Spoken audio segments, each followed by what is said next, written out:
Hato don na padeng jong pi, but kwa manang kren pareng, bet kane kajing hikai kan yarab ya pi.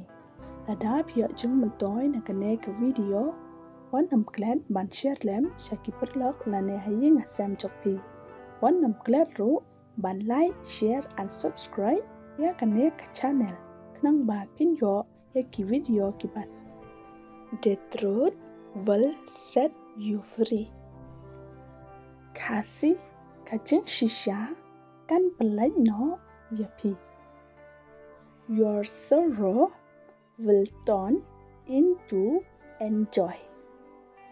Kasi kajing sngewsih kan kylla sha kajingkmen. Love your enemies. Kasi to i yaki nong shun jong pi. Love is patient. Kasi kajing i kayay sha slam. Love never ends. Kasi kajing i kan do lano ro.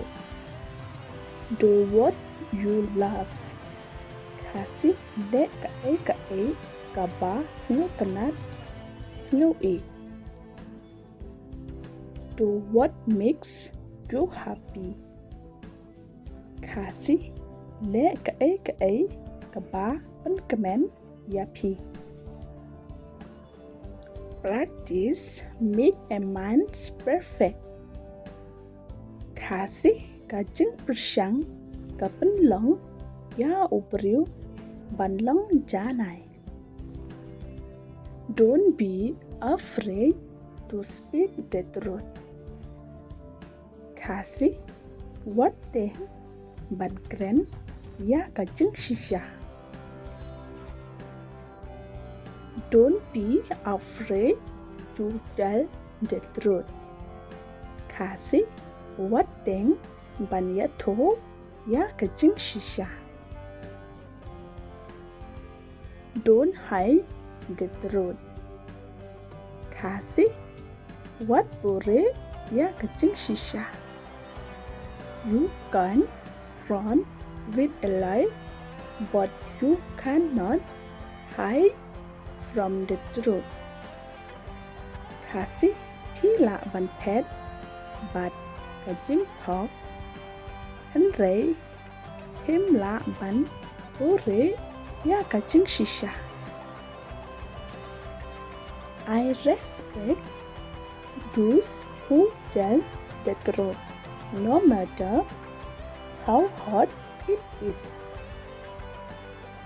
Kasi nga buram ekto ibaya tho ya kajing shisha. Compare la dalong kumno ro. If you a will, there is a way. Kasi lada pidon kaman kadon kalenti. I don't trust words. I trust action. Kasi ngam shanya ya ki kentin. Nga shanya ya ki jingle la ne kam. If we trust God, everything is possible. Kasi lada ngi shanya ya ublay ki e bro kylla banlong. Love all, trust few. Kasi i jabaro shanya tangkendian. This is not for you. Kasi kane kamde kachongpi. I thought it was mine. Kasi nga dangmut kade kajonga. What makes you happy? Kasi ka e ba penlong yapi ba pigment. I remember those days kasih ngakit mau saya gitu kisni. Tuesday, it will never come back. Kasih gitu kisni kim wan pai shu.